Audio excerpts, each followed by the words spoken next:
नमस्कार। यो बहसमा म यहाँलाई हार्दिक स्वागत गर्दछु। जीवराम भण्डारी। आज यहाँहरू सामुन्ने उपस्थित हुनुहुन्छ ऋषि कटेल। उहाँ अध्यक्ष हुनुहुन्छ नेपाल कम्युनिस्ट पार्टीका। आज म उहाँसँग समसामयिक विषय उठान गर्नेछु। देश चुनावको निकटतर्फ उन्मुख छ। स्थानीय तहको चुनाव सम्पन्न भइसकेको छ। यो संविधान र यो निर्वाचन प्रक्रियामा सामेल नहुने राजनीतिक पार्टीहरू पनि छन्। ती पार्टीहरू र त्यसको नेतृत्व पंक्ति के भन्छ त? ऋषि कटेलसँग यी सहित समसामयिक राजनीतिक विषयलाई केन्द्रमा राखेर आम दर्शकका कतिपय ती जिज्ञासाहरूलाई उहाँ मार्फत सम्बोधन गराउने मेरो प्रयत्न रहनेछ। सर्वप्रथम म उहाँलाई स्वागत गर्छु। सर, स्वागत छ है। धन्यवाद। तपाईँ यो चुनावले तपाईहरुलाई केही छोएको छ कि छैन? स्थानीय तहको चुनाव सकियो, अब मङ्सिर 4 मा प्रतिनिधि सभा र प्रदेश सभाको चुनाव गर्ने बनिया छ। मानिसहरू, पार्टीहरू, कार्यकर्ताहरू त्यतातर्फ ध्यान केन्द्रित गरिरहेछन्। तपाईहरु चाहिँ कसरी हेरिरहनु भएको छ? चुनावले अब हामीलाई पनि नछुनी त कुरा भएन जीवरामजी, छोकै छ। तर संसदीय पार्टीहरू निर्वाचनमा उठेर भोट माग्ने गरी छोएको छ उहाँहरूलाई भने तपाईहरुलाई, हामीलाई चाहिँ यो संसदीय व्यवस्थाले अहिलेसम्मका घटनाहरूले पनि के पुष्टि गरिसकेको छ भने यो मुलुक र जनताकामा रहेको जो समस्याहरू छन् यसलाई हल गर्न सक्दैन। त्यसकारण यसको विकल्पमा जानुपर्छ। त्यो विकल्प भने के हो? यो म भन्छु। यो विकल्प भनेको चाहिँ यो संसदीय व्यवस्था मूलत पुँजीवादीहरूको वर्गीय शासनलाई कायम गर्न डिजाइन गरिएको व्यवस्था हो। त्यसकारण यहाँ निश्चित वर्गको अधिनायकत्व छ। हामी कम्युनिस्टहरूले खोजेको चाहिँ अर्को वर्गको अधिनायकत्व हो, जहाँ चाहिँ नेपालका उत्पीडित वर्ग समुदायको देशको राज्य सत्तामा पहुँच र प्रतिनिधित्व हुने किसिमको व्यवस्था हामी सर्वहाराको अधिनायकत्व, सर्वहारा पनि नभनौँ, अहिले सर्वहारा वर्गको अधिनायकत्व यो बेलामा हुँदैन, सम्भव छैन। जनताको जनवादी अधिनायकत्व भन्छ हामी। जनता भन्नाले ती जनता, त जनवादी राज्य सत्ता, जनवादी राज्य सत्ता, त्यसलाई अर्को भाषामा भने त्यही हो कि जनताको जनवादी अधिनायकत्व भएको राज्य सत्ता, जसमा नेपालका विशेष गरी 80% भन्दा बेसिक बहुआयामिक गरिबीको रेखा मुनतिर रहेका जनताको शासनमा पहुँच र प्रतिनिधित्व हुने प्रणाली हामी स्थापित गर्न चाहन्छौँ, जसबाट मात्रै मुलुकमा न्याय समानताको आधारहरू खडा गर्न सकिन्छ। अब अहिलेको प्रणाली भनेको चाहिँ निश्चित मुठ्ठीभर केही 10-5% पुँजीवादीहरूले नेतृत्व गर्ने प्रणाली हो। उनीहरूको पहुँच र अधिनायकत्व हुने प्रणाली हो। त्यसकारण आज तपाईँ देखिरहनु भएको छ, केही मुठ्ठीभर मान्छेहरू, शासकहरू दिन प्रतिदिन धनी हुँदै गएका छन्, सम्पन्न हुँदै गएका छन्। उनीहरू देश दिन प्रतिदिन लुट्दै गएका छन् र अधिकांश जनता आज चाहिँ बेरोजगारी, रोग भोगले गर्दा पीडित छन् र लाखौँ लाख युवाहरू आज चाहिँ देशमा रोजगारीसम्म नपाएर विदेशमा भौँतारिने स्थिति बनेको छ। त्यसो भएको हुनाले यो समस्या कसरी हल गर्ने? यो समस्या हल गर्न यो प्रणालीले हल गर्न सक्दैन। जबसम्म यसका, अब तपाईँ हेर्नुहोस्, निर्वाचन प्रणाली यस्तो छ जहाँ, अब यो त हामीले भन्नु परेन, म तपाईँलाई 2टा उदाहरण मात्रै दिउँ। एक दिन मैले सुने, त्यो डाक्टर शशाङ्क कोइरालाको एउटा इन्टरभ्यू सुने। उनी के भन्दै थिए भने गएको चुनाव, पहिले चुनावमा 80,000ले लडेँ, त्यसपछि कति लाखले, गएको चुनावमा 6-7 लाख लाग्यो, करोड भनेको 6-7 करोड लाग्यो। अब 10 करोडभन्दा घटीले चुनाव लडिँदैन, कसैले त्यो खर्च गर्छु भनेर आउँछ भने म टिकट छोड्न तयार छु भने मैले प्रत्यक्ष नि। अब अस्तिजा मात्रै यो शासक दलकै प्रचण्डले सार्वजनिक के भने त भन्नुहोस् त, एउटा नगरपालिकाको चुनाव लड्दा 10 करोड खर्च गरेको प्रमाण मसँग छ। भन्नुहोस्, अब यसले के देखिन्छ भने यो प्रणाली पुँजीपतिहरूको पुँजी प्रदर्शन गर्ने प्रणाली हो। यहाँ श्रमिक, मेहनतकश र जो चाहिँ भ्रष्ट छैनन्, राजनीतिक चरित्र बोकेका, निष्ठा आदर्श बोकेका मान्छेहरूले तपाईँ यो सिस्टममा चुनाव जित्दै। यो दुईटा चिजमा तपाईँले स्पष्ट पारिदिनुपर्छ। तपाईँले भनेको कुरामा धेरै विमति राख्ने ठाउँ पनि छैन, तर यो चिज चाहिँ अलि स्पष्ट पारिदिनुहोस्। तपाईँले के भन्नुभयो भने 5-10% मानिसलाई मात्रै लाभ हुने खालको सहभागी हुने प्रकृतिको यो सिस्टम हो, एक। दोस्रो, हामी यसको विकल्पमा यो खालको सिस्टम चाहन्छौँ जुन तपाईँले भन्नुभयो। 2,92,00,000 जनसङ्ख्या नेपालको, त्यसमा कतिपय अशक्त छन्, बालबालिका छन्, यी सबै जोड्दाखेरि। तर मत खसेको सङ्ख्या हेर्नुहोस् त, त्यस हिसाबले ठुलो सङ्ख्याका मानिस यो निर्वाचन प्रक्रियामा सामेल छन् र त्यसैको माध्यमबाट केही हुन सक्छ भन्ने विश्वास गर्छन्। तिनलाई तपाईँहरूको राज्य सत्ता आउँदा कसरी समेट्नुहुन्छ, एक। दोस्रो, यसैमा तपाईँले जोड्नु भएको हुनाले यससँगै सिलसिलेवार जोडिएर आउँछ। अहिलेको जुन 21औं सदी छ, खास गरी नयाँ पुस्ता छ, 30 वर्ष कम उमेरका युवा युवतीहरू स्वतन्त्रताको खिलाफमा जान सक्ने सम्भावना अत्यन्त क्षीण छ। अर्थात् यो प्रतिस्पर्धात्मक दुनियाँमा भिड्नुपर्छ र त्यसमा अब्बल भएर खारिएर अगाडि आउनुपर्छ। डेमोक्रेसी, जसलाई डेमोक्रेसी अर्थात् प्रतिस्पर्धात्मक राजनीति र प्रतिस्पर्धात्मक अब्बल मानिस छनौट हुने प्रशासनिक लगायत अरू सम्पूर्ण क्षेत्रमा त्यसको विकल्प छैन भन्ने ठम्याइमा छन्। कसरी म्यानेज गर्नुहुन्छ र कसरी त्यो के आधारमा भन्नुभयो बताउनुहोस् त। यहाँ एउटा गलत कन्सेप्ट र प्रयोग कम्युनिस्ट आन्दोलनमा विभिन्न देशहरूमा पनि भए, त्यसका आफ्नै विशेषताहरू छन्। म अब त्यसतिर अहिले नजाउँ। एउटा बुझाइ के कमी छ भन्नु होला भने, जनवादी राज्य व्यवस्था भनेको डेमोक्रेटिक राज्य व्यवस्था नै हो, लोकतान्त्रिक राज्य व्यवस्था नै हो, हैन। अब तपाईँ प्रतिस्पर्धाको कुरा गर्नुहुन्छ, प्रतिस्पर्धा कोसँग? प्रतिस्पर्धा भनेको त दुईटा समान मान्छेहरूको बिचको प्रतिस्पर्धा न प्रतिस्पर्धा हुन्छ। असमानताको बिचमा प्रतिस्पर्धा गराएर अनि त्यसलाई प्रतिस्पर्धा भनेनु गलत कुरा हो। पहिलो कुरा भिन्न सक्दैन नि। तपाईँ 30 वर्षको एउटा युवक र 5-6 वर्षको एउटा बच्चालाई प्रतिस्पर्धा गराउनु भयो भने तपाईँ के देख्नुहुन्छ भने जित त्यो युवकको सुनिश्चित छ। हामीले सोचेको जनवादी राज्य व्यवस्था भनेको समानताको आधारको प्रतिस्पर्धा हो। त्यहाँ जनताबाट आउनु पर्दैन भन्ने कुरा त छँदै छैन। हरेक नेतृत्व, त्यहाँको जनप्रतिनिधि सभा, ताकि यी कुराहरू रोकियोस्। पुँजी प्रदर्शन गरेर, जनतालाई खरिद गरेर अनि जनताको अचेतनतामाथि खेलेर राज्य गर्ने र विशेष गरी अल्पमतले शासन गर्ने जो सिस्टम हो यो। तपाईँ संसदीय व्यवस्था भने अल्पमतको प्रणाली हो त। देख्नुहुन्छ त, तपाईँ चाहिँ नै 1 करोड भोट खस्दा अथवा एउटा कोही उम्मेदवारले 1 भोटले जित्छ, अरू दुईटा उम्मेदवारका मत गर्नु हो भने कति? त्यो बहुमतमा पुग्छ। बहुमतमा पुग्छ। त्यसकारण यो संसदीय व्यवस्थाको अवगुण नै एउटा पहिलो कुरा के हो भने यो अल्पमतले गर्ने शासन हो। अल्पमतकोले गर्ने शासन आम जनताको शासन कसरी हुन्छ? पहिलो कुरा त्यही छ। दोस्रो कुरा यो भनेको निश्चित वर्गको वर्ग हितको लागि तयार गरिएको सिस्टम हो। तपाईँ उम्मेदवार छनौटदेखि आज म अचेलै देख्न थालिसकेँ कि अब जो पार्टीका मान्छेहरू उम्मेदवार बन्नु छ उनका गतिविधिहरू बढे। अहिले बढ्दै गएदेखि देख्नुहुन्छ तपाईँ, अब पहिला टिकटको लागि देखि खर्च सुरु भइसक्यो होइन, टिकट प्राप्तिको लागि त्यसको 4 महिना बाँकी छ, प्रारम्भ भइसक्यो। सुरु भइसक्यो।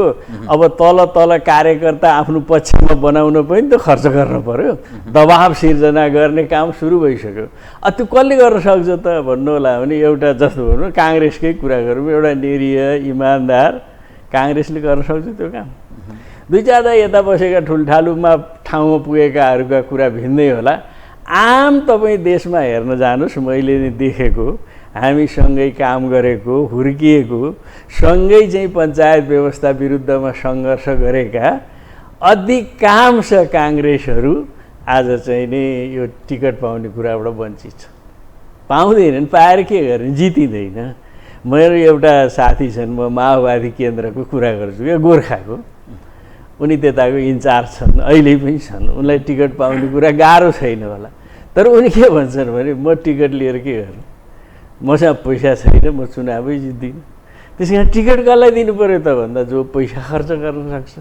त्यो पैसा कसले खर्च गर्न सक्छ भन्नु होला भने त्यो जसले करप्सनमा भाग लिएको छ, माफिया तन्त्रसँग उसको सम्बन्ध छ, हो त्यस्ता माफियाहरूले खरिद गरेका पात्रहरू उम्मेदवार भएर जित्ने चुनावलाई अनि तपाईँ त्यो शासनलाई लोकतन्त्र भन्नुहुन्छ। हामीले चाहिँ बनाउन आँटेको लोकतन्त्र भनेको, हाम्रो जनतन्त्र भनेको, त्यसलाई लोकतन्त्र भन्नुहोस् जनतन्त्र भन्नुहोस् केही फरक परेन। त्यो जनता, जनतन्त्र हामी त्यो मानेमा भन्छौँ, त्यो जनता जो यो पहुँचमा छैन, त्यो जनताले पनि आफ्नो राज्य सत्तामा समानताको आधारमा सहभागिता, पहुँच र प्रतिनिधित्व पुर्याउन सकोस् र त्यो वर्गको हित र उत्थानको लागि चाहिँ आफ्ना राष्ट्रिय नीतिहरू, सामाजिक नीतिहरू, आर्थिक नीतिहरू प्रतिपादन गर्न सकोस्। त्यस्तो राज्य व्यवस्था हो हामीले भनेको जनवादी राज्य व्यवस्था। यसमा स्पष्ट पार्दै जानुहोस् है त, त्यो जिज्ञासाहरूलाई तपाईँले प्रस्ट्याउँदै जानुपर्छ। तपाईहरूले कल्पना गरेको जस्तो राज्य सत्ता कायम भयो भने राष्ट्रिय प्रजातन्त्र पार्टी जस्तो, नेपाली काङ्ग्रेस जस्तो, अनि यो मधेसका पनि अलि आफूलाई डेमोक्रेटै ठान्ने, अलि जातिवादी, अलि क्षेत्रीयतावादको कुरा गर्ने यस्ता पार्टीहरूले अर्थात् गैर कम्युनिस्टहरूले प्रतिस्पर्धा गर्न पाउँछन्? होइन, त्यो त कानुनी संवैधानिक व्यवस्थाको कुरा हो। तपाईँको अहिलेको संविधानमा पनि के छ भन्नु, कसले पाउने कसले नपाउने त छ त त्यहाँ, होइन। निर्वाचन आयोगले, मैले भन्न खोजेको गैर कम्युनिस्टहरू त्यो एउटा कुरा चाहिँ के मान्नुपर्छ जीवरामजी भने, हामीले त्यो राज्य व्यवस्थाको आमूल परिवर्तन गर्नुपर्दा, जनताले त्यो राज्य व्यवस्था ल्याउँदा निश्चित रूपमा दुईटा वर्गहरूको बिचमा त टसल हुन्छ। अब तपाईँलाई यो कुरा स्पष्ट थाहा छ, राज्य सत्ता भनेको एउटा वर्गले अर्को वर्गलाई अधीनस्थ गर्ने संयन्त्रै हो, यसमा कुनै विवादै छैन। ठिक होइन, अहिले कसलाई अधीनस्थ गरेका छन् त भन्दा पुँजीवादीहरूले हामीले भनेको जनवादी पक्षधरहरूलाई अधीनस्थ गरेका छन्। है, तपाईँ देख्नुभयो नि त विप्लवको पार्टीलाई किन प्रतिबन्ध लाउनु पर्ने, किन जेल हाल्नु पर्ने, हामीमाथि किन अनेक किसिमको षड्यन्त्र गरिरहनु पर्ने किन परेको छ भने उनीहरूको बरखिलाफमा हामी कुरा गरिरहेछौँ। त्यसकारण हामीमाथि उनीहरू दमन गरिरहेछन्। हामीलाई जस्तो चुनाव आउँछ के भन्छन्, हामी चुनावमा भोट हालेर यो सिस्टमले तपाईँको हित गर्दैन भनेर हामी जनतामा शान्तिपूर्ण जाने हो, जानिदिन्छ हामीलाई। अर्थात् चुनावमा सहभागी हुनुहुन्न, हामी हुँदैनौँ, यो संसदीय चुनावमा सहभागी हुँदैनौँ, हामीले स्थानीय चुनावमा नि भाग लिएनौँ। र अहिले हाम्रो पार्टीले कमजोर भएर कि यो सिस्टमलाई अस्वीकार गरेको, एउटा हामीले यो सिस्टमलाई अस्वीकार गरेको, हामीले नेपाल संविधानबाट यो सिस्टमबाट हुँदैन, यो राष्ट्र पनि जोगिँदैन। तपाईँ देखिहाल्नु यो देश जोगिन्छ भन्नुभएको छ तपाईँले यही प्रणाली अन्तर्गत। आज जे घटनाहरू मुलुकमा घटिरहेको छ, आज विदेशी तागत जसरी मुलुकको चाहिँ सभरेन्टीमाथि हस्तक्षेप गरेर आछ र यो सत्तामा पुगेका शक्तिहरू जसरी चाहिँ विदेशीहरूको अगाडि लम्पसार परेका छन्, अनि तपाईँ यही प्रणालीलाई कायम राख्नुभयो भने आखिर सत्तामा जाने त यही शक्ति त हो, अरू त जाँदैन। उनीहरूले यसरी चाहिँ जनतालाई चाहिँ घेराबन्दी गरेका छन्। तपाईँ यो औँला थोक्ला जस्तो हो कि यसमा टाँस्नु चाहिँ यता टाँस्नुहुन्छ। अझ यतिले नपुगेर उनीहरूले के गर्न थाले देख्नुभयो नि। अब धेरै कमजोर हुँदै गइयो। अब आफ्नो चाहिँ व्यवस्था टिकाउन पनि कठिन हुन लाग्यो। त्यस कारण के गर्नु पर्यो त भन्दाखेरिमा हामी दुईटा मोर्चामा जम्मा हुनु पर्यो। प्रतिस्पर्धाको नाममा एउटा काङ्ग्रेसको गठबन्धन, एउटा एमालेको गठबन्धन। त्यो किन गरेका त उनीहरूले भन्नुहोस् त? खै त उनीहरू दल खोलेपछि त स्वतन्त्र रूपमा आफ्नो चुनाव, आफ्नो सिद्धान्त, दृष्टिकोण, विचार लिएर जनतामा जानुपर्ने नि त। त्यो किन गरिरहेको छैन? त विकल्पको रूपमा कतिपय मानिस भन्छन् प्रत्यक्ष निर्वाचित राष्ट्रपति वा प्रत्यक्ष निर्वाचित प्रधानमन्त्री, जनताबाट ठाडै निर्वाचित कार्यकारी। दोस्रो यसैमा थप्ने गरेर भन्छन् सांसद मन्त्री हुन नसक्ने प्रबन्ध। यसरी गइयो भने अलि सुधार हुन सक्छ भन्छन् नि त। त्यसमा केही तपाईँ एउटा रिफर्मको कुरा गर्दा हामी यो संसदीय प्रणाली अन्तर्गत हुने सुधारले यसले काम दिन्छ भन्न त नठानौँ होइन। तर नेपालको क्रान्तिको चरित्र, नेपाली जनताको सङ्घर्षको एउटा चरित्र कस्तो छ भन्नु होला भने यो मात्रात्मक परिवर्तन हुँदै गुज्रिएको छ कि। राणा गयो, संवैधानिक राज आयो, निर्दल गयो, बहुदल आयो। त्यो जनताले लागेर भएन हो। त्योभन्दा अन्तत कम्युनिस्ट पार्टी पनि जान त सक्दैन होइन। अहिले पछिल्लो कालखण्डमा नि हामी सबैले संविधान जनताले बनाएर बन्छ कि भनेर पनि कोसिस गऱ्यौँ नि। यहाँ बलात् राज्य सत्ता परिवर्तनको बाटोमा माओवादीले 10 वर्ष कोसिस गर्यो, असफल भयो होइन। एउटा मात्रात्मक परिवर्तनको बाटोबाट गएको छ नेपालको राजनीतिक आन्दोलनको हिस्ट्री त्यस्तो छ। न चिनको जस्तो छ, न रुसको जस्तो छ। नेपालको कम्युनिस्ट आन्दोलन मतलब निरन्तर परिवर्तन, निरन्तर मात्रात्मक बाटोबाट गुणात्मक बाटोमा जाने बाटोमा गइरहेछ। एकैचोटि गुणात्मक फड्को मारेका देशहरूका केही हामी कम्युनिस्ट हुने त त्यस्तो हुनुपर्छ मात्रै भनेका छौँ। तर यहाँको वस्तुगत अवस्थाले त्यो दिएको छैन र यहाँ चाहिँ नि मात्रात्मक परिवर्तनको बाटोबाटै गएको छ। अब यो संसदीय प्रणालीको अहिलेको first past the post system जो छ, धेरै ल्याउनेले जित्ने र यसको चरित्र जसरी चाहिँ विकृत बनेको छ, अब यसको तुलनामा के विषयको 19 आम जनताको सहभागिता हुने गरी आफ्नो कार्यकारीलाई चुने भने यो ढङ्गको अहिले जो खेल छ तपाईँ अहिले पार्लियामेन्टको अवस्था देख्नुहोस् त कस्तो छ। संसद तपाईँले आफ्नै आँखाले देखिरहनु भएको छ त। अब यो जनताले, नेपाली जनताले छर्लङ्ग देखाएको छ।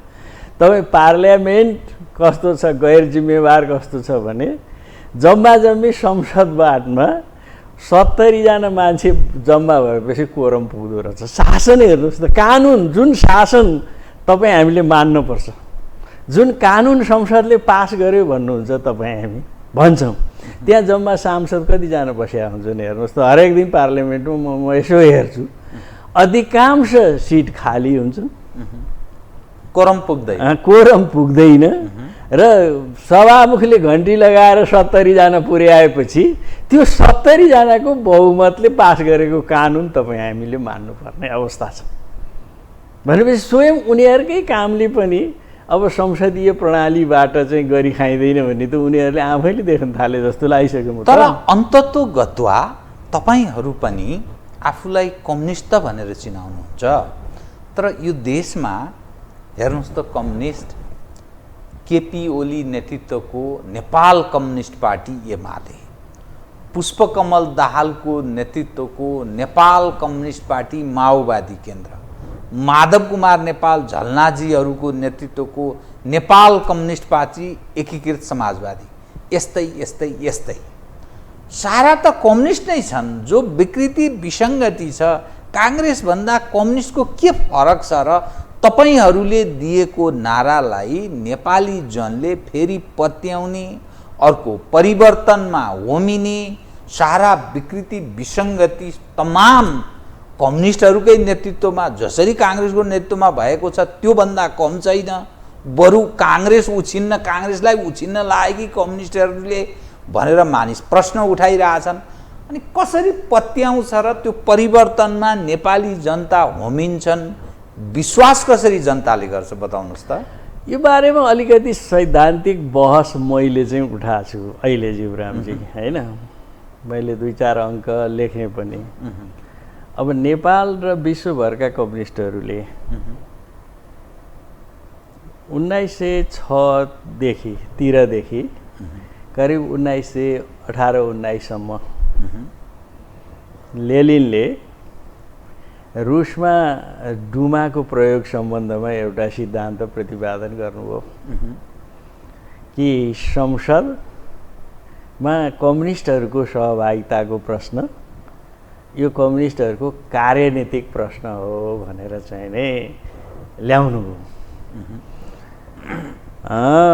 मैले अलिकति सैद्धान्तिक कुरा तपाईँलाई भन्न लागेको छु। नेपालमा मैले यो बहस चाहिँ 2-3 अङ्क लेखेर सुरु गरेका छु र केही कम्युनिस्ट साथीहरूले त्यसका बारेमा छलफल पनि सुरु गरेका छन्। यो मलाई लाग्छ यो अन्तर्राष्ट्रिय स्तरमै बहसमा लानुपर्ने विषय हो भन्ने मैले ठानेको छु कि कार्यनीतिक प्रश्न भनेपछि त्यसलाई उपयोगको कुरा आयो। परिणाममा त के आयो त? संसारभर के आयो त भन्नु होला भने 1960 तिर रुसमा ख्रुश्चोभले त्यो विचारलाई अगाडि सारे। म यसो अलिकति कुरा राखौँ कि शान्तिपूर्ण सङ्क्रमण मार्फत समाजवादको बाटो, यानि संसदीय समाजवादको बाटो ख्रुश्चोभले ल्याए। त्यसले परिणाम के लिएर आयो? भएको रुसी समाजवाद लगायत विश्वभरका समाजवादहरू ढले। अब नेपाल लगायत भारत लगायतका अरू देशहरूमा जहाँ त्यो बेलामा लेनिनको पालामा के थियो भन्नु होला भने संसारमा संसदीय व्यवस्था धेरै थिएन। अधिकांश देशहरू उपनिवेशवादमा जकडिया थिए। 1917 को अक्टोबर क्रान्तिपछि उपनिवेशवाद विरोधी सङ्घर्षको बढोत्तरी भएन हो, नभए भारत लगायतका सबै देशहरू भन्नुहोस् थिए। ती देशहरूमा संसदीय कुरा हुने कुरै भएन। अधिकांश देशहरूमा केन्द्रीकृत सैनिक शासन, तानाशाही शासन थिए, राज संस्था थिए, राजाको शासन थियो, संसदीय व्यवस्थाको कुरा भएन। केही देशहरू युरोपतिर कतै कतै संसदीय व्यवस्था थियो। त्यो संसदीय व्यवस्था त्यो बेलामा यो तानाशाही सिस्टमभन्दा केही प्रगतिशील थियो र त्यसलाई प्रयोग गर्न सकिन्छ भन्ने लेनिनजीले चाहिँ एउटा दृष्टान्त राख्नुभयो। तर आज 115 वर्ष पछाडि आइसक्दा पनि आज त्यो डुमाको चरित्रमा थुप्रो बदलाव आयो।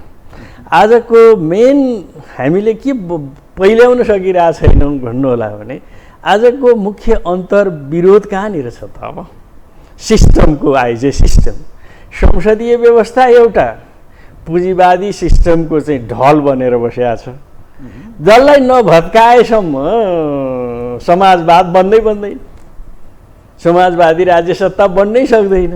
त्यसकारण अब समाजवादी राज्य सत्ता भर्सेस संसदीय व्यवस्थाको बिचमा मुख्य अन्तर्विरोध आजको दुनियाँमा विकास भएको छ।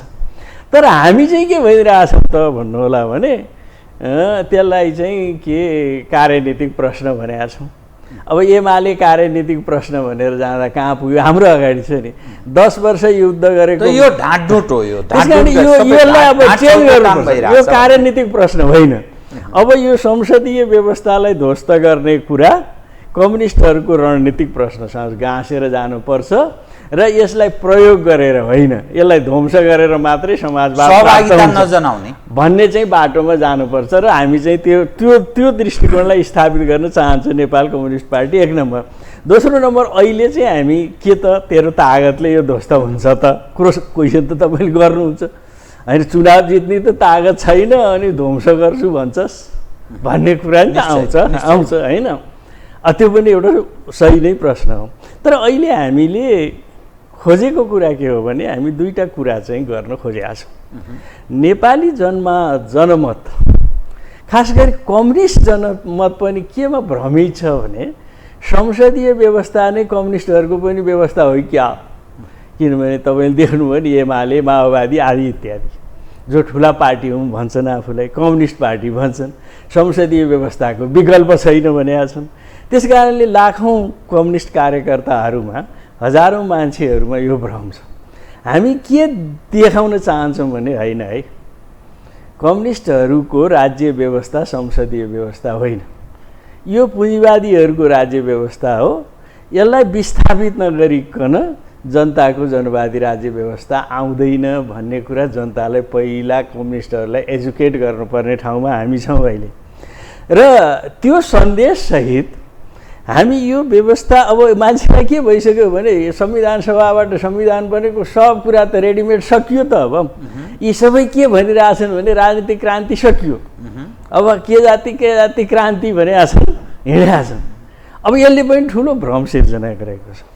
र हामी के कुरा दिन चाहन्छौँ भने होइन, हामी कम्युनिस्टहरू यो राज्य सत्ताको पक्षमा छैनौँ। हामी यो राज्य सत्तालाई विस्थापित गर्न चाहन्छौँ र यो राज्य सत्तालाई विस्थापित गरेर हामी जनताको जनवादी राज्य सत्ता ल्याउन चाहन्छौँ। त्यसको लागि यो चुनावमा गएर काम छैन। यसले दिने भनेको ओल्लो घरको नरे पल्लो घर सरे। विस्थापित कसरी हुन्छ, के गरेर विस्थापितको तरिका अब दुईटा तरिका देखा परेको छ अहिले। विश्वभर कम्युनिस्टहरू अलिअलि अलमलिएको बाटो यो पनि हो जीवरामजी।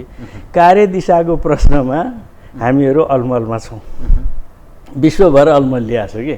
हिजो एउटा कार्यदिशा विकास गर्यो, जस्तो माओ सेतुङले विकास गर्नुभयो पछिल्लो, जसमा भनियो के भने दीर्घकालीन जनयुद्ध, गाउँले सहर घेर्ने, केन्द्रीय राज्य सत्ता कब्जा गर्ने, गुरिल्ला युद्ध आदि इत्यादि। अब त्यो 1960 पछि तपाईँ देख्नुहुन्छ त्यो प्रयोग कहीँ पनि सफल भएको छैन। अब अहिलेको सफल कार्यदिशा के होला? अब हाम्रो नेपाल कम्युनिस्ट पार्टीले र आजको देश दुनियाँमा विकास भएको आन्दोलन, तपाईँले जो 30 वर्षका युवा भन्नुभएको छ नि, उनीहरू सबै कुरा सुसूचित छन्। अब अहिलेको क्रान्तिको चरित्र संसारभर अलि बदलिया छ। त्यो बदलावको बाटो भनेको चाहिँ जनविद्रोहको बाटो कुरा हुँदैन, अर्को बाटो छैन। अबको कार्यदिशा भनेको जनताको सशक्त जनविद्रोह मार्फत राज्य सत्तालाई बदल्न सकिने बाटो आजको कम्युनिस्टहरूको कार्यदिशाको बाटो बन्न पर्छ। त्यसको लागि तयार गर्ने हो। त्यसको लागि सशक्त जनविद्रोह मार्फत यो राज्य सत्तालाई चाहिँ ध्वंस गर्न सकिन्छ, गर्न पर्छ। नगर्ने हो भने यो देशको समस्या हल हुँदैन, यो राष्ट्रको सार्वभौमिकता पनि जोगिँदैन। त्यो निशस्त्र कि सशस्त्र होइन, त्यो सशस्त्र र निशस्त्र जनताको जनविद्रोह भनेको जनता सबै चिज पर्छ। सशस्त्रले त्यसलाई दबाउन आयो भने सशस्त्र, होइन, दबाउन सकेन भने निशस्त्र। मान्छे किन हतियार उठाउँछ र? त्यसै त तपाईँ देख्नुभयो नि, अहिल्यै देख्नुभयो, नेपालै देख्नुभयो 62-63 जनआन्दोलनमा जब हामी आफै संलग्न थियौँ त काठमाडौँमा 20 लाख जनता चाहिँ नि आइसकेपछि 250 वर्षदेखि शासन गरेको र उसैको शाही सेनाले हतियार उठाउन सकेन त। तपाईँ देख्नु भएको छ। अस्तिजा श्रीलङ्का हेर्नुहोस् न, जनताले त्यो परिणाम के ल्यायो भिन्दै कुरो। त्यो चाहिँ अलि स्वतस्फूर्त थियो। राजनीतिक दलको एउटा योजनाबद्ध जनविद्रोहको बाटोले त त्यसलाई एउटा दिशा दिन्छ। अब श्रीलङ्कामा गएर राष्ट्रपतिको भवनमा गएर चाहिँ पौडी खेले त त्यहाँ त आर्मी त थियो क्या अरे त? थिएन, सेना त सबै थियो होला। त्यस कारणले यो क्रान्तिको चरित्र नम्बर 1 मा मैले अस्ति नै तपाईँसँग भनेको थिएँ, हाम्रो सङ्घर्षको चरित्र अराष्ट्रिय तत्त्व, अराष्ट्रिय छ, किनभने विदेशी निर्देशित बन्यो। सबभन्दा पहिलो कुरा राष्ट्रिय चरित्रको क्रान्ति हामीले चाहिँ नि सङ्गठित गर्न पर्यो। अब दोस्रो कुरा चाहिँ जनतामा यति असन्तोष। म अस्तिजा पनि 15-20 जिल्ला घुमेर आएँ। तपाईँ जहाँ जानुहुन्छ एउटा टोलमा जानुहोस्, कुरा सुन्नुहोस्, त्यहाँ बस्ने मान्छेले कसैले यो सिस्टम, यो सत्ता, यो राजनीतिक दलको पक्ष पोषण गरेर बोलेको म देख्दिनँ। हरेक टोलमा जानुहोस्। तर भोट त हाल्छ। अब हाल्छ, हाल्न त के गर्नुहुन्छ, सेना दकुराउँछ। मैले गएको स्थानीय चुनावमा म गोर्खा बसेर गएर यसो हेरेँ, किनभने भाग नलिएको हेरेँ। त्यसको लागि म हिँड्छु। गाउँमा के जरुरी छ? पुरा चाहिँ सेना डरलाग्दो गरेर झर्लम र झुर्लुम बोकेर हतियार लिएर तेर्स्याउँदै गाउँका गल्ली गल्ली हिँडेको छ। त्यसको सन्देश के हो? गाउँका सर्वसाधारण जनतालाई त्रसित गरेको होइन, हैन। अब चाहिँ किन चाहियो? यसरी घेरामा छन् त मान्छेहरू, नेपाली जनता घेरामा छन्। र एक थरीलाई मैले गएको इलेक्सनमा पनि भाग नलिएर चाहिँ मूल्याङ्कन गरेँ। यो जित्नेहरूले 20 देखि 25% भोट, म तनहुँ, गोर्खा, चितवन आदि जिल्लाका गाउँ गाउँमा गएँ र त्यहाँ मसिनो ढङ्गले अध्ययन गरेँ कि चाहिँ 20 देखि 25% भोट जसको धेरै आयो भन्छन् नि, त्यो 20 देखि 25% भोट चाहिँ शुद्ध के भोटै किनेर खल्तीमा 5000 हालिदिएर आएको भोट हो त्यो। 25% छ। 20 देखि 25। अब यस्तो जित छ। मलाई तपाईँलाई एउटा उदाहरण दिउँ। गएकोमा स्थानीय चुनावमा एउटा मान्छे जसलाई मैले एमाले बनाएको थिएँ ऊ जमानामा कि 48 सालतिर, त्यो परिवारसँग 4 भोट रहेछ। ऊ एमाले 4 भोट छ। एमाले। अनि र उसलाई गएर नेपाली काङ्ग्रेसले के गरेछ भने होइन 2टा भोट चाहिँ हामीलाई लिएन, मेयरको भोट र वडा अध्यक्षको भोट हामीलाई लिए, अरू भोट तेरै पार्टीलाई हाल, एमालेलाई हाल। त्यस बापत ला 20,000 नयाँ नोट लगाएर ट्याक्स 10,000 टाउको, एक टाउको 5,000 पर्यो एक टाउको, 4 हाल्यो। म सब प्रुफ छ के त्यो। अनि उसले बिचरा त्यो सोझो किसान थियो, 20,000 भयो नि, 1 महिना चल्छ। अब उसले के रिपोर्ट गर्यो तपाईँलाई थाहा छ?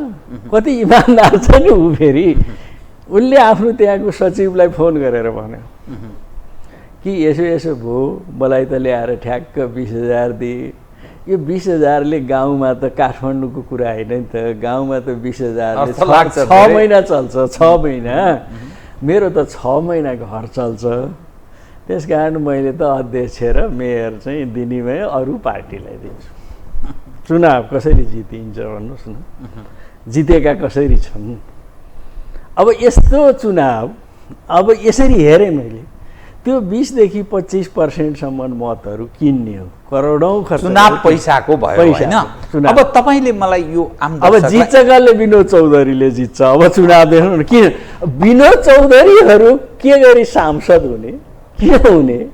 काङ्ग्रेसको कोटाबाट हरेक त्यो के छ नि विराटनगरतिरको त्यो मोटर बनाउनेहरू, गोल्छा ग्रुपको, गोल्छाको कोही राप्रपाबाट सांसद, कोही एमालेबाट सांसद, कोही काङ्ग्रेसबाट सांसद। एउटै परिवार छ। श्रीमती एमाले, त्यो के जाति लक्ष्मी देख्नु, मैले 7 करोड दिएर भएको भने नि त उनले। अहिले धेरै फुर्ती गर्छ हो, मसँग 7 करोड रुपियाँ लग्यो अनि अहिले चाहिँ 12वटा कुरा गर्ने भनेपछि एमाले जनहरू चुप लाए त। अब विनोद चौधरी चाहिँ नि काङ्ग्रेसको कोटाको सांसद। म तपाईँलाई एउटा उदाहरण दिउँ। यो उमेश श्रेष्ठ भन्ने मान्छे छ नि अहिले काङ्ग्रेसबाट, अर्को एउटा गीता राणा भन्ने त्यहाँ एउटा ग्यालेक्सीकी थिइन्। एकजना चाहिँ डाक्टर साहब मरे बाबुराम, त्यो के पोखरेल भिएस निकेतन, त्यो भिएसको पोखरेल चाहिँ मेरो व्यक्तिगत रूपमा ससुराली गाम्लेको मान्छे हो कि। अनि मैले त किन गएको है बाबुराम, के गर्नु दौडेको तिमीहरू, यो बेकार पैसा खर्च गरेर के को लागि हो भनेपछि उनले आफ्नो कुरा भने हाम्रो अरबौँ लगानी छ यहाँ। अब यो निजी क्षेत्रको प्रतिनिधित्व भएन भने त सिद्ध्याउँछ। त्यसको लागि हामीले योजना बनाएको थियौँ, को काङ्ग्रेसबाट जाने, को माओवादीबाट जाने। मेरै जिल्लाको एउटा मोरे माधव मरहट्टा माओवादीबाट जाने भने पाएनन्। अब यस्तो प्लान बनायौँ र हामी गएको। हेर्नुहोस्, अब जाने भनेको गीताहरू सबै पहिला सुरुमा अरूबाटै हो, तर त्यहाँ चाहिँ नि कोटा सिद्धिएछ। त्यस कारण जहाँ जहाँ कोटा छ त्यहाँ लगानी गरेर गएको कुरा त साँच्चै लगानी गरेर गयो। 1.5 करोड 2 करोड उसले 1 करोड 75 लाख जति लगानी गरेको कुरा मसँग स्वीकार त्यो मरेर गयो। सालो पर्ने मान्छे हो कि।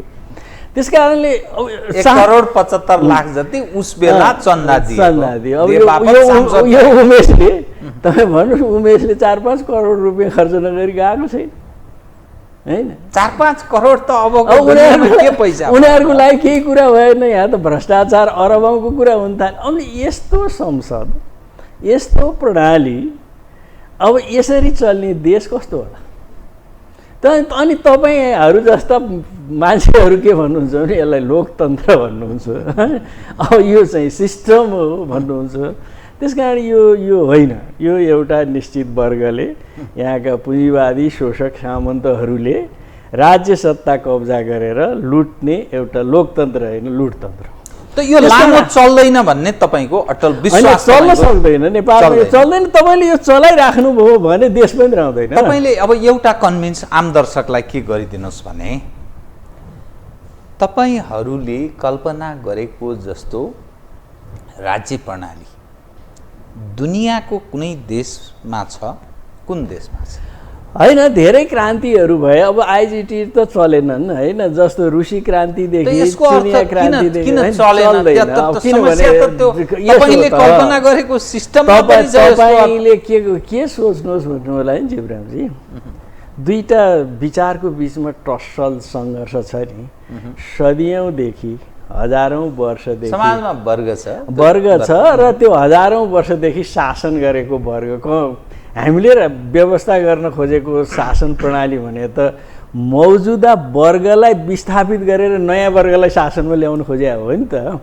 त्यस कारण हाम्रो चिन्तन त नयाँ हो, पुराना हजारौँ वर्षदेखि शासन गरिरहेकै छ नि त समाजमा। अब यो शासन सत्ता चाहिँ एउटा वर्गीय हो, हामी जनवर्गीय शासन, जनताको वर्गीय शासन ल्याउन खोज्छौँ है भनेर यसलाई विस्थापित गर्न खोजेको हुनाले स्वाभाविक ढङ्गले यो दुईटा वर्गको बिचमा टसल छ र कहिले जनताले जितेको छ, कहिले उसैले जितेको छ। अब तपाईँसँग फेरि यसैमा यो आम खास गरी पछिल्लो पुस्ता जानकार हुनु जरुरी छ। जुन सिस्टम छ यो अहिले दलीय प्रतिस्पर्धात्मक सिस्टम बेलायतमा छ, फ्रान्समा छ, अर्थात् जर्मनीमा पनि छ, युरोपियन अधिकांश देशहरूमा छ, अमेरिकामा छ र हाम्रा छिमेकी देशहरूमा पनि छ। झन्नै झन्नै तपाईँहरूले भनेकै जस्तो तर पुरै हुबहु कार्यान्वयन नभएको क्युबा, कोरिया अनि चीनलाई अलि फरक ढङ्गले सायद तपाईँ हेर्नुहुन्छ। ह्युगो चाभेजले एउटा प्रयत्न गरे, त्यहाँको एउटा तस्बिर देखिन्छ। कता कता तपाईँहरूले अलि निकटता, अलि भाइचारा प्रकृतिको सम्बन्ध ठान्ने, सम्बन्धी झन्नै झन्नै हो है भन्ने ठान्ने यी उदाहरण मैले दिएँ।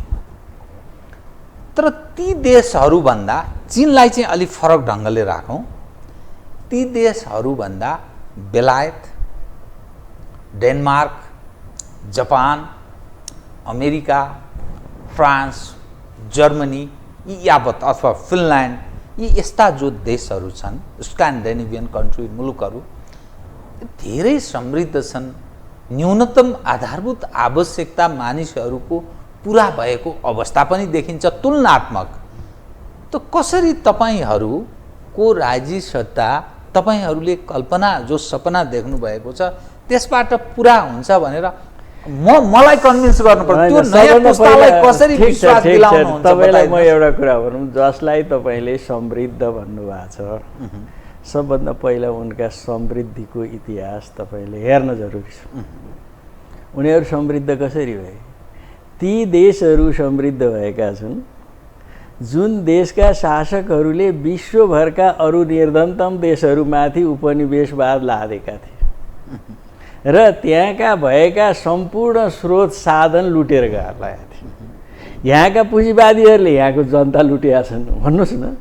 ती पुँजीवादी देशका ती शासकहरूले ती राष्ट्र लुटेका छन् नि त।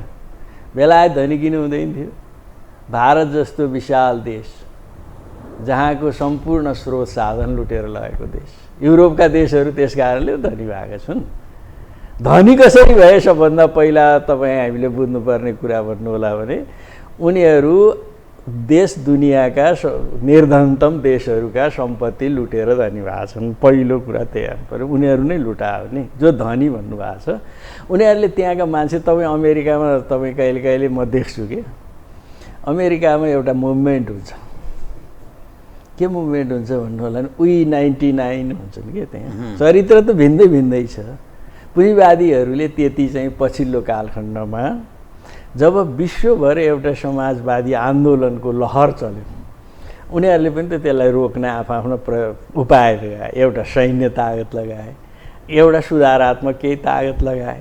अनि उनले के देखे भने भाइ न्यूनतम खाने लाउने कुरा नि दिएन भने त विद्रोह हुन्छ। पहिला खाने लाउने कुरै नदिएर चाहिँ राखेका थिए, अब विश्वभरको सम्पत्ति हामीले लुटेर राखेका छौँ।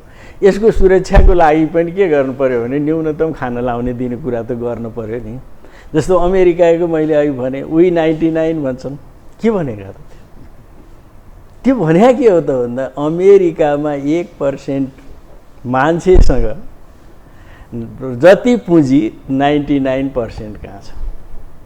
पुँजीवादको एउटा मुख्य क्यारेक्टर, त्यो गुण पनि वैगुण पनि, त्यसलाई जे भन्नुहुन्छ त्यसैबाट ऊ ध्वंस हुन्छ। उसले त्यो नगरी पुँजीवाद पनि हुँदैन। त्यो भनेको पुँजीको अत्याधिक सङ्केन्द्रीकरण, पुँजीवादको त्यो आम चरित्र। यदि पुँजीको अत्याधिक सङ्केन्द्रीकरण भएन भने पुँजीवादै हुँदैन।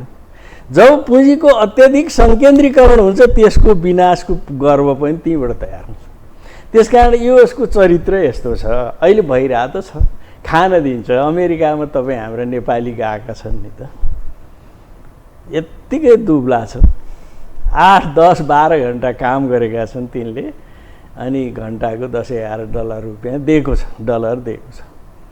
त्यस बापत बाँचेका छन्। उनले चाहिँ 3,000 मासिक कमाए भने त्यहाँको उद्यमीहरूले चाहिँ नि 10,000 चाहिँ डलर कमाएका छन् उनको श्रम शोषणबाट।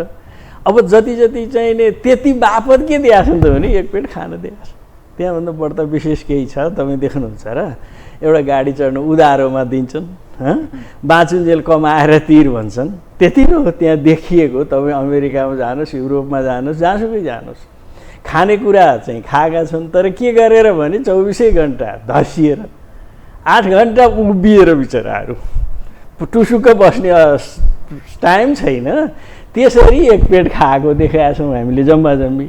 उनले त्यसैलाई पनि नहुनेहरूले आफूलाई निकै ठुलो कुरा ठानेका छन्। त्यस कारण यो कुनै कुरा ठुलो कुरा होइन र उनीहरूले जे समृद्धिको कुरा गरेका छन् त्यो लुटको धन हो। यदि निर्धन देशहरूका लुट रोकियो भने तिनका दुर्दशा हामीले देख्छौँ। तपाईँसँग म कार्यक्रमको अब अन्त्यमा एउटा प्रश्न, यो अलि अहम प्रश्न, ताजा स्थितिसँग सम्बन्धित छ। चुनाव सन्मुख छ, अब के त चुनाव त हुन्छ, त्यसले फेरि अर्को 5 वर्ष धकेल्छ, किनभने बहुमत कसैको आउँदैन, यो जगजाहेर छ। फेरि मिलिजुलीमा काङ्ग्रेस कम्युनिस्टहरू फेरि मिलिजुली चलाउँछन् चुनाव भयो भने। एक दोस्रो, यो जुन संसद छ र यो सरकार काम चलाउ सरकारको रूपमा रूपान्तरित हुनुपर्ने, तर यसले फेरि नागरिकता जस्तो विवादास्पद विधेयकलाई फेरि हुबहु राष्ट्रपतिले फिर्ता पठाइदिन्, फेरि हुबहु राष्ट्रपतिकहाँ पठाउने तयारीमा छ र त्यो विधेयक त्यसले तत्पश्चात ऐनको रूप धारण गर्छ र नागरिकता वितरण प्रारम्भ हुनेछ। यस सवालमा समाज विभाजित छ। नागरिकता विधेयक ठिक बन्ने छ एउटा होइन, यसले मुलुकमाथि घात हुन्छ। नेपाली जन अल्पसङ्ख्यक पर्छन्, अन्तत्वगत फिजीकरणमा मुलुक जान्छ भन्ने दृष्टिकोण राख्दछ। अब यी विहङ्गम जो सवाल छ यसलाई तपाईँहरू जस्तो अलिक परबाट हेरिरहनु भएको छ। यो सिस्टमबाट हुँदैन, यसको अन्त्य जरुरी छ पनि ठान्नुहुन्छ। अब के गर्नुहुन्छ त? अगाडि बढिसक्यो, एकपछि अर्को के गर्ने भन्नुहोस् त? होइन, हामी निरन्तर यसको विरुद्धमा सङ्घर्ष चलाइरहन्छौँ। मैले भने त अब हामी एउटा जनमत र जनआधार सङ्घर्षको लागि यो सिस्टमको विरुद्धमा जानको लागि जनमत र जनआधार तयार गर्न खोजेका छौँ र नेपाली जनतालाई के भनेका छौँ भने तपाईँहरूले जो सिस्टम मातहत हुनुहुन्छ यो सिस्टमको चरित्र हेर्नुहोस्। होइन, जनताको आँखा अगाडि देखिएको छ त यो, जनताले पनि एक दिन देख्ला।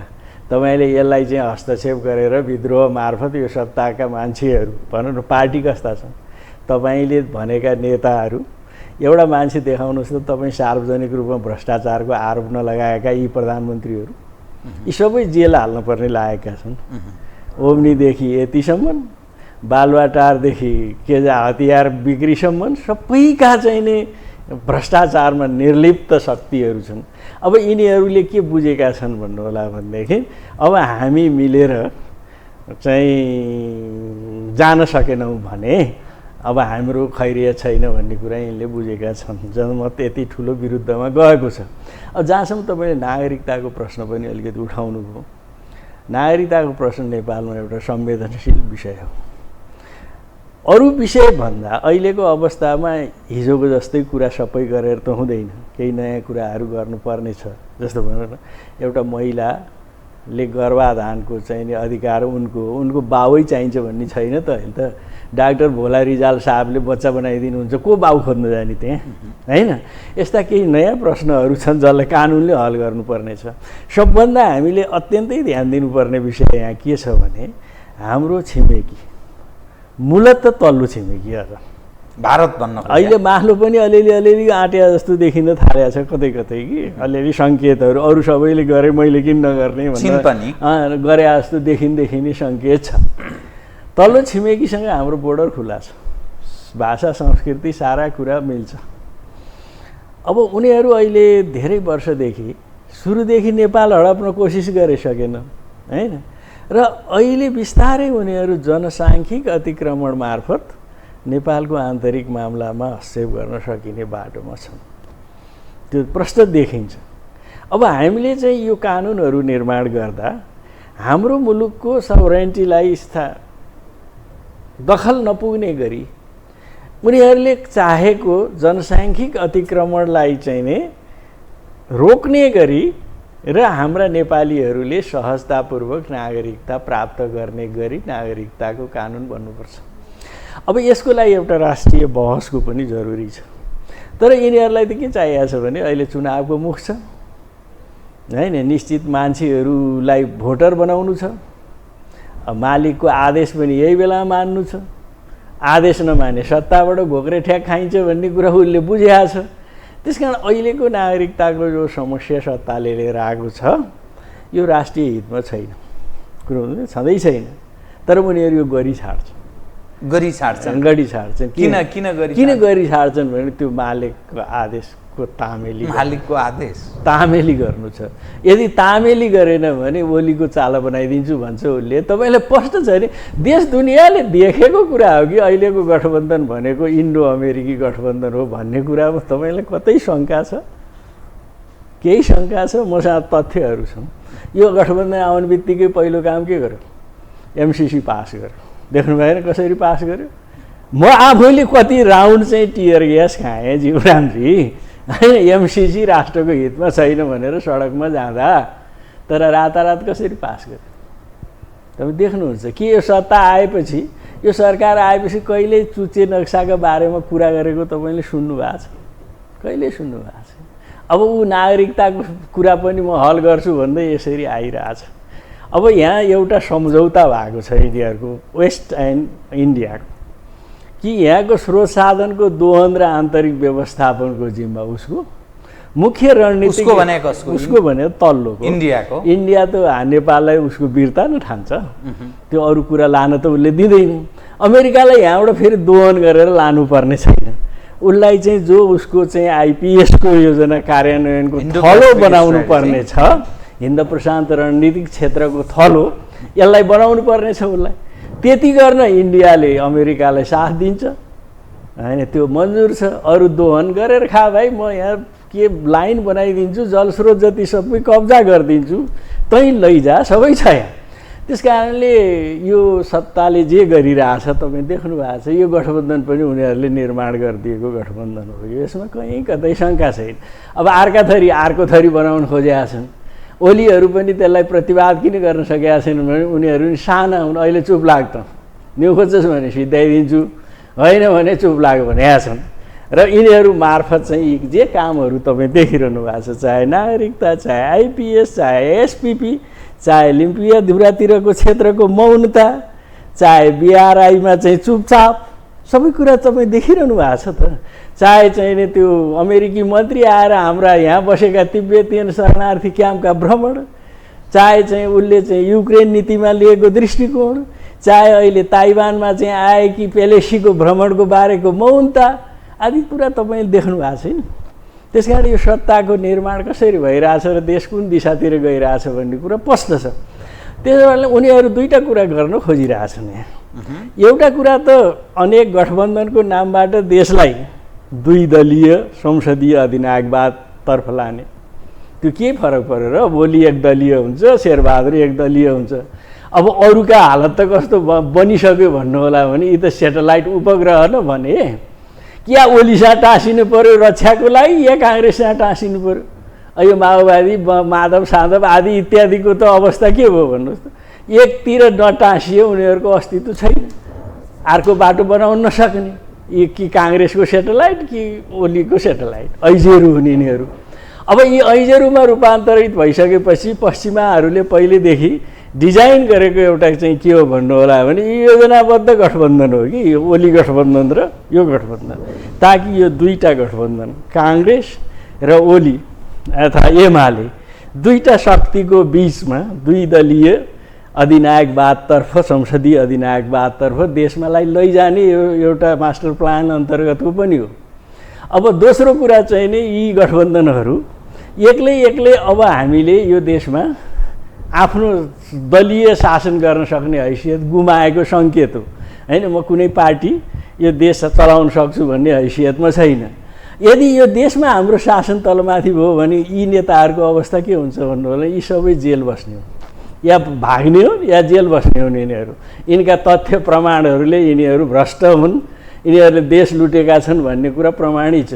त्यसबाट कसरी जोगिने, सत्तालाई कसरी लिने भन्ने कुराको लागि पनि त्यसैको यो सम्पूर्ण तयारी। म यहाँलाई आज यतिसम्म मात्रै कार्यक्रमलाई अनुमति दिएँ, मेरो समयको पाबन्दीका कारण कार्यक्रममा आइदिनु भयो। फेरि पछि म यहाँसँग कुरा गर्नेछु, कार्यक्रममा आइदिनु बहुत धन्यवाद। धन्यवाद यहाँलाई। मैले नि अलिकति केही विचार राखेँ र म चाहिँ नेपाली जनतालाई फेरि तपाईँकै टेलिभिजन मार्फत पनि एकपटक यस विषयमा गम्भीरतापूर्वक सोच्न, किनभने देशको भविष्य, जनताको भविष्य निर्माणको लागि देश र जनताको विरुद्ध भइरहेका अपराधहरूको विरुद्धमा प्रतिरोध गर्न र त्यसको लागि सशक्त रूपमा अगाडि बढ्ने वातावरण तयार गर्न सम्पूर्ण मिडियाका कर्मीहरूलाई पनि म आम जनतालाई पनि तपाईँ मार्फत अपिल गर्छु। धन्यवाद। आदरणीय दर्शकवृन्द, उहाँ हुनुहुन्थ्यो ऋषि कटेल, नेपाल कम्युनिस्ट पार्टीका अध्यक्ष। समसामयिक विषयलाई केन्द्रमा राखेर गरिएको कुराकानी। म सहित मेरो सम्पूर्ण युनिटलाई कार्यक्रमबाट बिदा दिनुहोस् र यो टेलिभिजन हेर्दै रहनुहोला। नमस्कार।